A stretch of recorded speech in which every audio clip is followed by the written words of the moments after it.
और सीधा आपको एक बार फिर से भारत मंडपम लिए चलते हैं। त्रिपुरा के मुख्यमंत्री माणिक साहा जी, मेघालय के मुख्यमंत्री कोनराड संगमा जी, सिक्किम के मुख्यमंत्री प्रेमसिंह तमांग जी, नागालैंड के मुख्यमंत्री नोफ्यो रियो जी, मिजोरम के मुख्यमंत्री नोफ्यो रियो जी, मिजोरम के मुख्यमंत्री लाल दोहाम जी, सभी इंडस्ट्री लीडर्स, इन्वेस्टर्स, देवी और सज्जनों, आज जब मैं राइजिंग नॉर्थ ईस्ट के इस भव्य मंच पर हूं, तो मन में गर्व है, आत्मीयता है, अपनापन है और सबसे बड़ी बात है, भविष्य को लेकर अपार विश्वास है। अभी कुछ ही महीने पहले यहां भारत मंडपम में हमने अष्टलक्ष्मी महोत्सव मनाया था। आज हम यहां नॉर्थ ईस्ट में इन्वेस्टमेंट का उत्सव मना रहे हैं। यहां इतनी बड़ी संख्या में इंडस्ट्री लीडर्स आए हैं। ये दिखाता है कि नॉर्थ ईस्ट को लेकर सभी में उत्साह है, उमंग है और नए नए सपने हैं। मैं सभी मंत्रालयों और सभी राज्यों की सरकारों को इस काम के लिए बहुत बहुत बधाई देता हूं। आपके प्रयासों से वहां इन्वेस्टमेंट के लिए एक शानदार माहौल बना है। नॉर्थ ईस्ट राइजिंग समिट, इसकी सफलता के लिए मेरी तरफ से, भारत सरकार की तरफ से आपको बहुत बहुत शुभकामनाएं देता हूं। साथियों, भारत को दुनिया का सबसे डाइवर्स नेशन कहा जाता है। सबसे अहम अंग है। हमारे लिए इसका मतलब सिर्फ एक दिशा नहीं है। हमारे लिए ईस्ट का मतलब है empower, act, strengthen and transform. पूर्वी भारत के लिए यही हमारी सरकार की नीति है। यही पॉलिसी, यही प्रायोरिटी आज पूर्वी भारत को, हमारे नॉर्थ ईस्ट को ग्रोथ के सेंटर स्टेज पर लेकर आई है। साथियों, पिछले 11 वर्षों में जो परिवर्तन नॉर्थ ईस्ट में आया है, वो केवल आंकड़ों की बात नहीं है। इस जमीन पर महसूस होने वाला बदलाव है।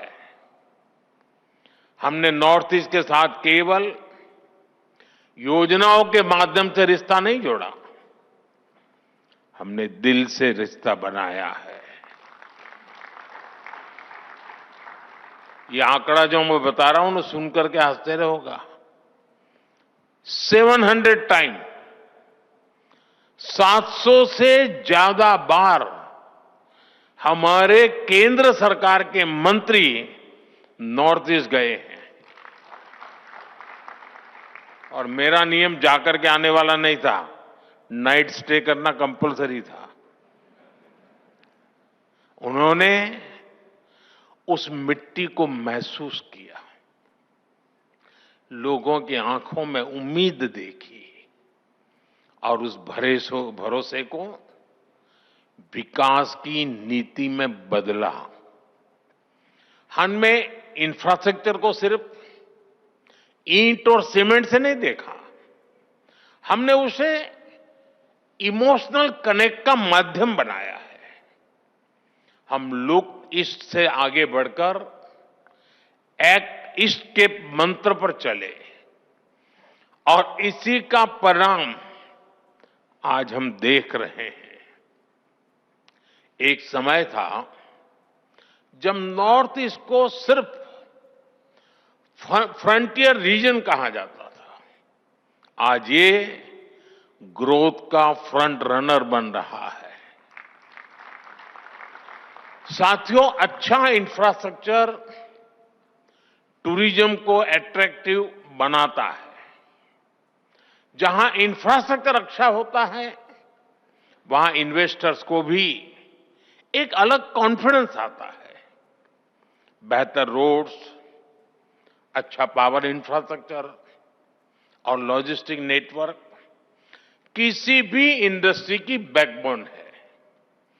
ट्रेड भी वहीं ग्रो करता है जहां सीमलेस कनेक्टिविटी हो, यानी बेहतर इंफ्रास्ट्रक्चर हर डेवलपमेंट की पहली शर्त है, उसका फाउंडेशन है। इसलिए हमने नॉर्थ ईस्ट में इंफ्रास्ट्रक्चर रिवॉल्यूशन शुरू किया है। लंबे समय तक नॉर्थ ईस्ट अभाव में रहा, लेकिन अब north east land of opportunities बन रहा है। हमने नॉर्थ ईस्ट में कनेक्टिविटी इंफ्रास्ट्रक्चर पर लाखों करोड़ रुपए खर्च किए हैं। आप अरुणाचल जाएंगे तो सेला टनल जैसे इंफ्रास्ट्रक्चर आपको मिलेगा। आप असम जाएंगे तो भूपेन हजारिका ब्रिज जैसे कई मेगा प्रोजेक्ट दिखेंगे। सिर्फ एक दशक में नॉर्थ ईस्ट में 11,000 किलोमीटर के नए हाईवे बनाए गए हैं। सैकड़ों किलोमीटर की नई रेल लाइनें बिछाई गई है। नॉर्थ ईस्ट में एयरपोर्ट की संख्या दोगुनी हो चुकी है। ब्रह्मपुत्र और बराग नदियों पर वाटरवेज बन रहे हैं। सैकड़ों की संख्या में मोबाइल टावर्स लगाए गए हैं। और इतना ही नहीं, 1600 किलोमीटर लंबी पाइपलाइन का नॉर्थ ईस्ट गैस ग्रिड भी बनाया गया है। ये इंडस्ट्री को जरूरी गैस सप्लाई का भरोसा देता है।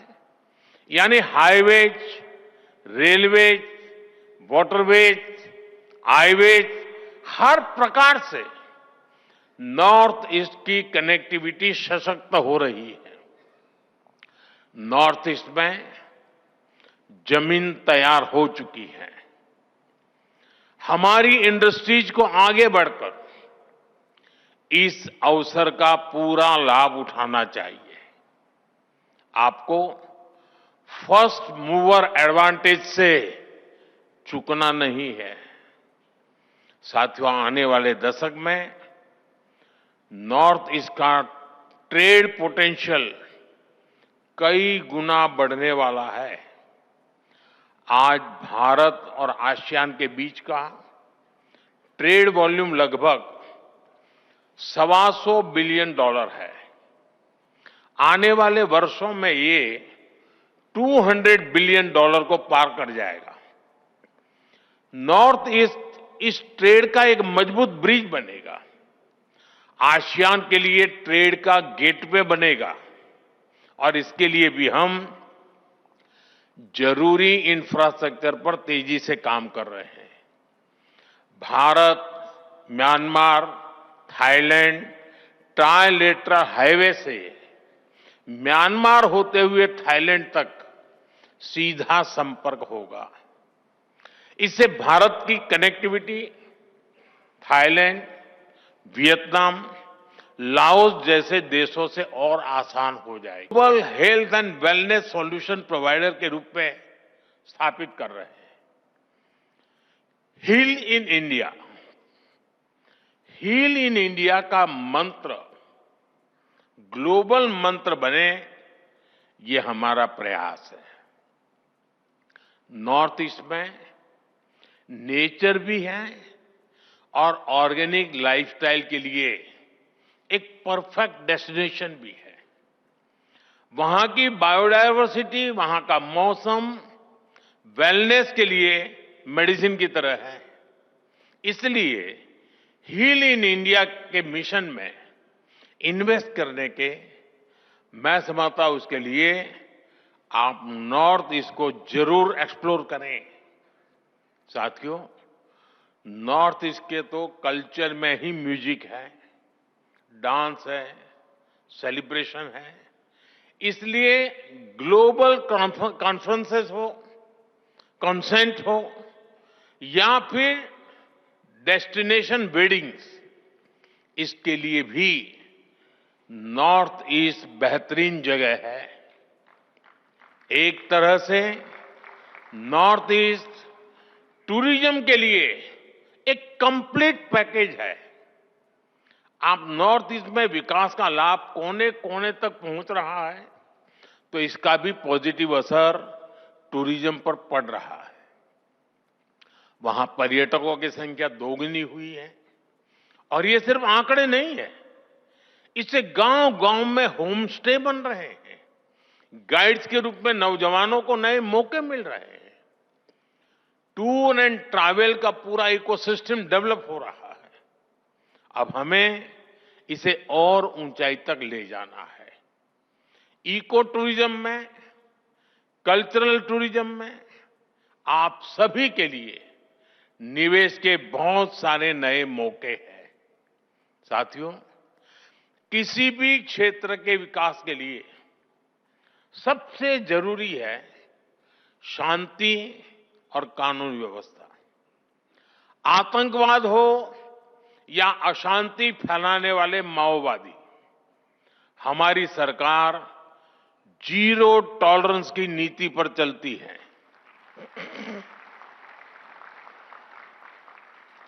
एक समय था जब नॉर्थ ईस्ट के साथ बम, बंदूक और ब्लॉकेड का नाम जुड़ा हुआ था। नॉर्थ ईस्ट कहते ही बम, बंदूक और ब्लॉकेड यही याद आता था। इसका बहुत बड़ा नुकसान वहां के युवाओं को उठाना पड़ा। उनके हाथों से अनगिनत मौके निकल गए। हमारा फोकस नॉर्थ ईस्ट के युवाओं के भविष्य पर है। इसलिए हमने एक के बाद एक शांति समझौते किए, युवाओं को विकास की मुख्य धारा में आने का अवसर दिया। पिछले 10-11 साल में 10,000 से ज्यादा युवाओं ने हथियार छोड़कर शांति का रास्ता चुना है। 10,000 नौजवानों ने।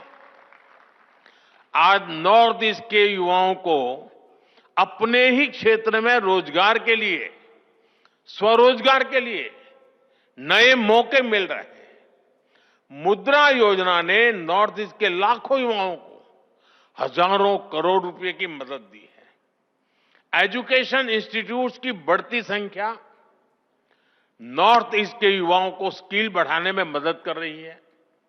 आज हमारे नॉर्थ ईस्ट के युवा अब सिर्फ इंटरनेट यूजर नहीं, डिजिटल इनोवेटर बन रहे हैं। 13,000 किलोमीटर से ज्यादा optical fibre, 4G, 5G coverage, technology में उभरती संभावनाएं। नॉर्थ ईस्ट का युवा अब अपने शहर में ही बड़े बड़े स्टार्टअप शुरू कर रहा है। नॉर्थ ईस्ट भारत का डिजिटल गेटवे बन रहा है। साथियों, हम सभी जानते हैं कि ग्रोथ के लिए, बेहतर फ्यूचर के लिए स्किल्स कितनी बड़ी रिक्वायरमेंट होती है। नॉर्थ ईस्ट इसमें भी आपके लिए एक फेवरेबल एनवायरनमेंट देता है। नॉर्थ ईस्ट में एजुकेशन और स्किल डेवलपमेंट इकोसिस्टम पर केंद्र सरकार बहुत बड़ा निवेश कर रही है।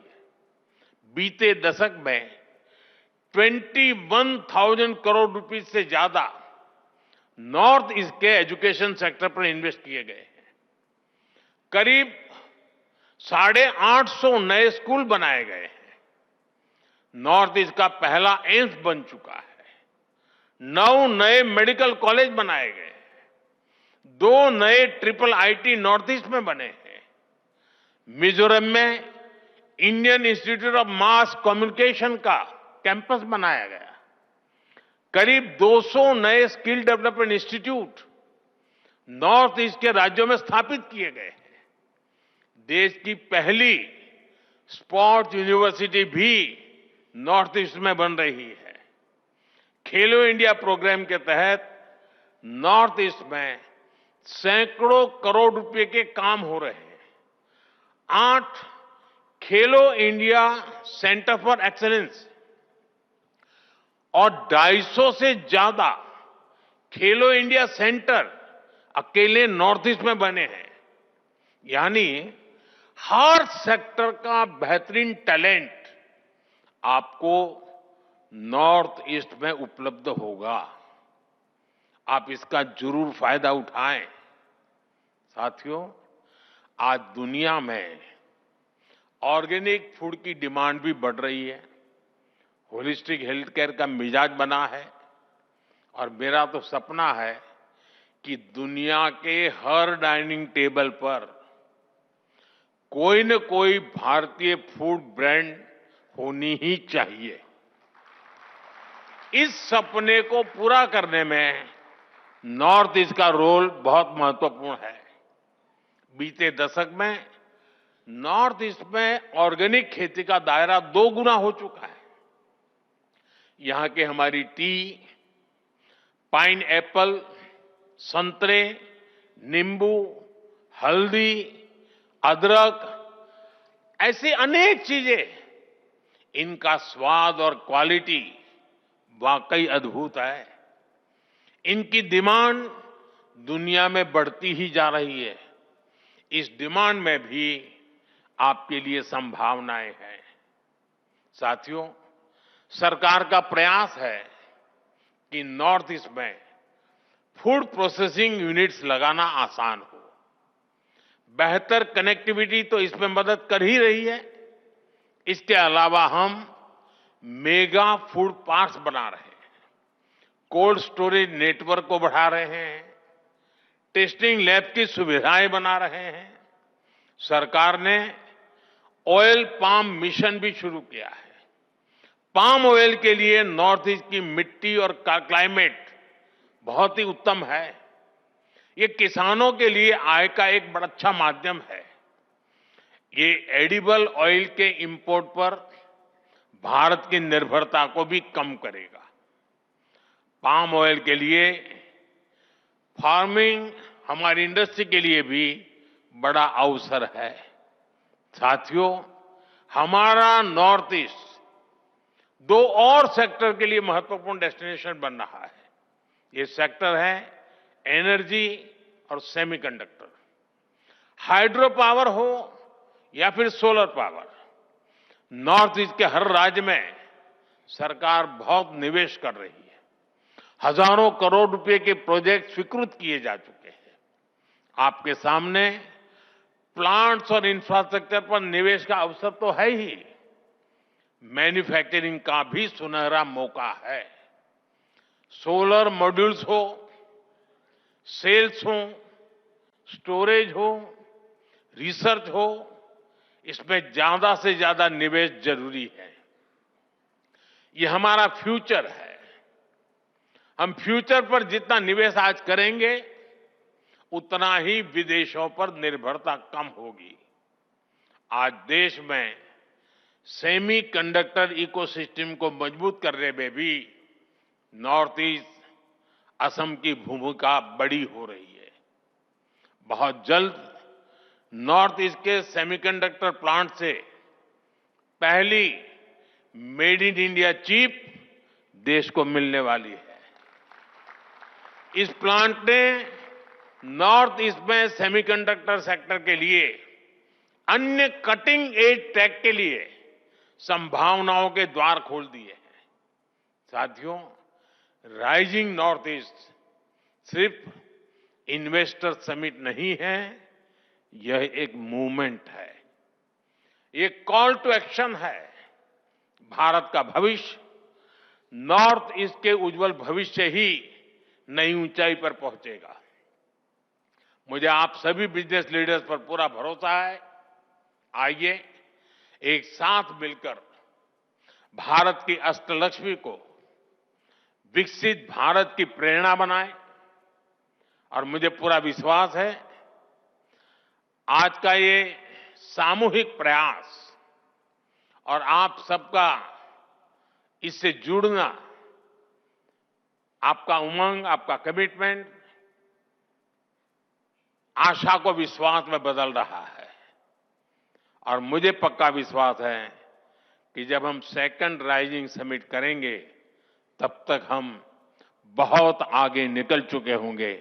बहुत बहुत शुभकामनाएं, बहुत बहुत धन्यवाद।